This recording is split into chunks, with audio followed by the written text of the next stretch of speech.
I have a bone to pick with you guys. Okay. You cried. You know that was gonna happen. However, I feel like there should be like a disclaimer, like don't wear makeup, don't just wear PJs.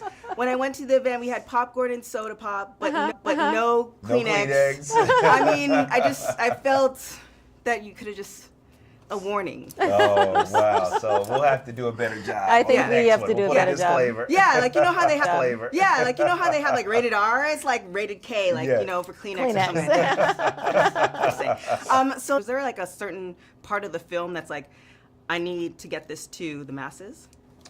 I think the prayer, is really the catalyst. It's the pivotal moment to wanting to in get the it to the film. masses. I mean, Joyce Smith going in and praying back to life her son who had died.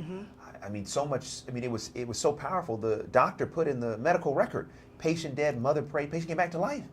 So that's not even our interpretation. Yeah. That's what science says happened.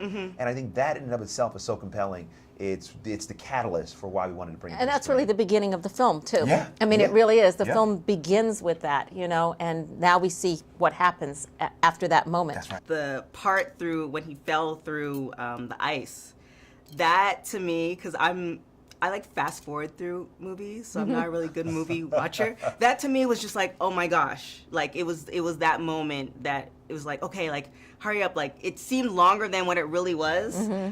What was that experience like, kind of putting it together? That was probably the most logistically difficult thing to do, but we were very well prepared. We had a lot of storyboards. We shot 2 days on the ice, 3 days in doing tank work for the deep underwater stuff, another tank for more of the shallow sequences. We worked in combination with special effects, visual effects, props, sound, and amazing actors who would make it believable both in the freezing cold and on a warm sound stage where they had to really still feel that it was cold out there. Yeah. And I think everything conspired to bring that moment together. Yeah. Also, the ice was actually wax. Yeah. Really? Yeah. I mean, not the ice on the lake, Yeah, but the ice yes. under the water. Yeah, and when you see them being pulled out, that's all wax. Yeah. Isn't that crazy? Wow. What are you doing? We gotta bring him into movie magic. That's great. I'm like, okay, I'm gonna have to process this after the fact. Sorry, okay, I won't tell your secrets anymore. Disclaimer. Thing is, I feel that no matter who watches the movie, they're gonna get some type of message from the movie. So when you guys watch the final product, was there a message that came to you that is either life-changing or just affirming or something like that? It's so funny. When I was watching the various cuts that we were doing as we were moving through the film, I would often watch it through the eyes of people that I knew. So how would they react to it? I have atheist friends, I have agnostic friends, I have Jewish friends. My father was agnostic. I often thought if he were still with me on this earth, what would he be thinking about this film, And there wasn't a single person that came to my mind that couldn't take something away from it. And that's when I knew we were on the right track.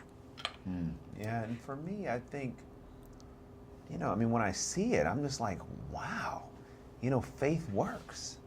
I mean, the idea that, 36 months ago, meeting the family and telling them, I'm going to tell your story, having no idea how. And here we are, and the movie's about to come out. It's like, faith works, it works. So that really was a personal reminder to keep going and keep putting works behind my faith.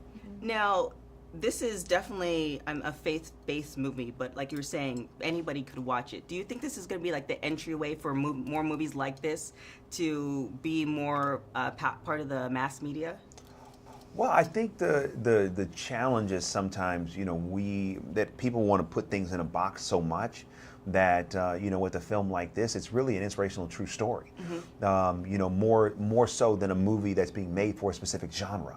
And so I think the biggest challenge is to articulate that and how we publicize the film and how we market the film so that the audience, the wide audience that's out there that loves inspirational content will see it through that lens and know that this is a movie for them. So as we have been talking about the film, we do a really, a good job of trying to make sure that anybody knows this movie is for them, especially families. Yeah. This is a PG film. It's for families all across the country. And the good news is that families have already been seeing it because we've been screening it quite a bit. And from the youngest person in the family to the oldest, they see Breakthrough and they love it.